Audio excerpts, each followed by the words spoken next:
બનાવવાની છે આ મેથીની ભાજી સરસ સાંજની મજાની તાંજળિયાની છે કે મેથી મેથી છે મેથી. તેલ મૂક્યું છે સરસ મજાની ભાજી આજ બની રહી છે મસ્ત મજાની ભાજી બનશે મેથી કી ભાજી સરસ મજાની બની રહી છે ભાજી ખામ થાવ રાજી હા ભાજી ખાઈને થાય રાજી એવું કહેવત છે જૂની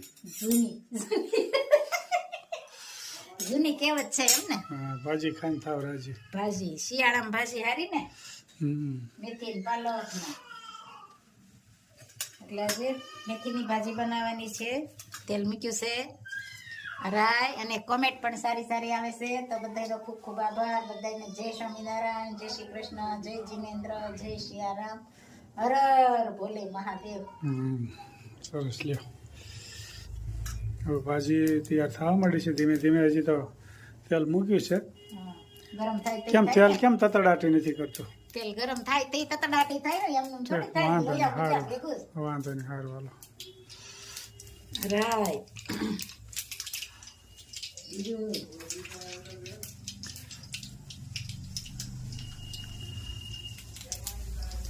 અને મેથીનો પાવડર હવે જો તતડાટી થઈ ને હા હવે ગમે હવે તેલ આવ્યું કહેવાય હવે તેલ આવ્યું કહેવાય પુષ્કળ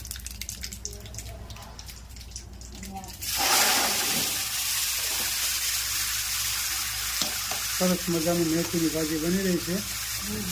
કેવી બને છે જેનો કોમેન્ટ કરજો કેવી રીતે બનાવતા હોય એ કોમેન્ટ કરજો હા એમાં થોડોક ફીણાનો લોટ નાખવો હોય તો નાખી શકાય ને ન નાખો તો હાલે કરવું બરોબર ચટણી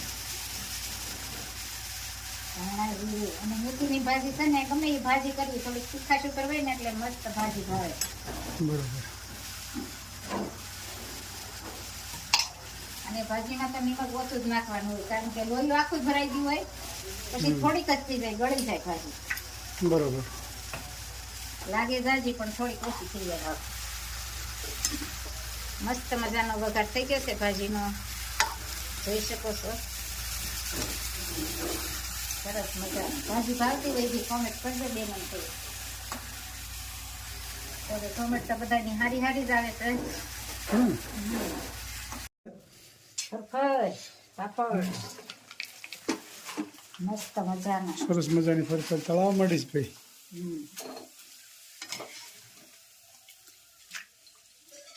અને મગનું શાક બનાવવાનું છે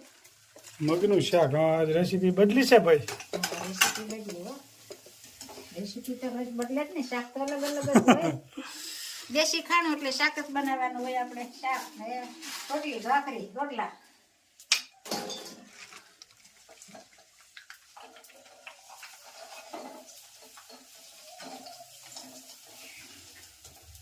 સરસ મજાની તળાઈ રહી છે ફરફર પાપડ અને કાચરી સરસ મજાની કાચરી બની રહી છે ભાઈ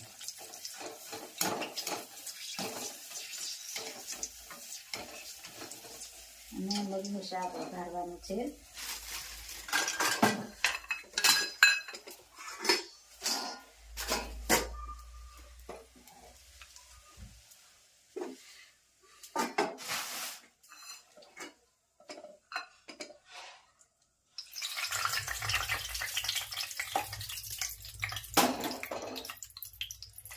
મસ્ત મજાના મગ અને ભાત બરોબર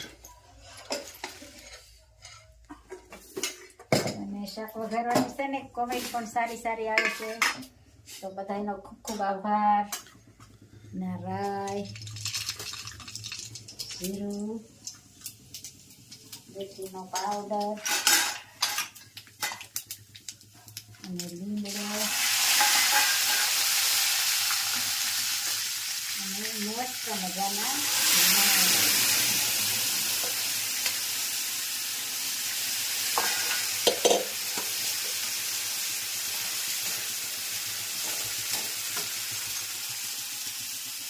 હળદર ચટણી ધાણા જીરું અને બાફામાં નાખ્યા હોય મીઠું નિમક બાફામાં નાખ્યું હોય બરોબર એટલે સરસ મજાનું શાક ભાખરી રોટલા અને મસ્ત મજાના પાપડ અને ચાટણી કાચરી. સરસ લ્યો. સરસ મજાનું શાકનો વઘાર થઈ ગયો છે. આ રસાવાળા ખાવું હોય એ પ્રમાણે રખાય. કોઈને ઘાટો રસો, કોઈને પાતળો રસો, મગભાત એ તો ખાવા જે હોય તો રસા પતલો કરવાનો. આવતા હોય એમ રાખે ને થોડું. પાણી વધારે નાખવાનું. અહીંયા બીજું આમાં શું હોય? એ હારું હાંડો પડખ્યા ભર્યો જ હોય. પાણી ને નિમક વધારે નાખવાનું એટલે મસ્ત હારું સારું થઈ જાય. થોડોક હારે ચાલો ગઢપુરમાં જઈ વસીએ, હારે મને માયા લગાડી રંગ રસીએ રે, ચાલો ગઢપુરમાં જઈ વસીએ, હારે વાલો મંદિર દરબારમાં બિરાજે, હારે પડખે ગેલા નદીના નીર ગાજે રે, ચાલો ગઢપુરમાં જઈ વસીએ, હારે ગોપીનાથની મૂર્તિ શોભે, હારે ભેળા હરિ કૃષ્ણ રાધાજી શોભે રે, ચાલો ગઢપુરમાં જઈ વસીએ, હારે કૃષ્ણ બળદેવજીને સૂર્ય બિરાજે, હારે ભેળા રેવતીજી ઘણું સાજે રે, ચાલો ગઢપુરમાં જઈ વસીએ, હારે ધર્મ ભક્તિને મન્ય ઘણું ભાવ્યા, હારે વાસુદેવને સાથે પધરાવ્યા રે, ચાલો ગઢપુરમાં જઈ વસીએ, હારે સહજાનંદની મૂર્તિ શોભે, હારે જોઈ હરિજનના મન લોભે રે, ચાલો ગઢપુરમાં જઈ વસીએ, હારે કેવો ઘનશ્યામજીનો લટકો, હારે માથે મુંગઠ પીળો પટકો રે, ચાલો ગઢપુરમાં જઈ વસીએ, હારે ચોકી કરે છે દેવ હનુમંતા, હારે શ્યામા બેઠા છે દેવ ગુણવંતા રે, ચાલો ગઢપુરમાં જઈ વસીએ, હારે સર્વે દેવતા દર્શને આવે, હારે થાળ ભરી મુક્તા ફળ લાવે રે, ચાલો ગઢપુરમાં જઈ વસીએ, હારે અક્ષરીઓ રડીને હું શું વખાણું, હારે ગંગા જળનું મહાત્મા જાણું રે, ચાલો ગઢપુરમાં જઈ વસી, હારે લક્ષ્મી વાડીમાં બાલો બિરાજે, હારે ગીતો લાલ વિહારીને કાજે રે, ચાલો ગઢપુરમાં જઈ વસીએ, હારે બ્રહ્માનંદનો નાથ સુરંગી,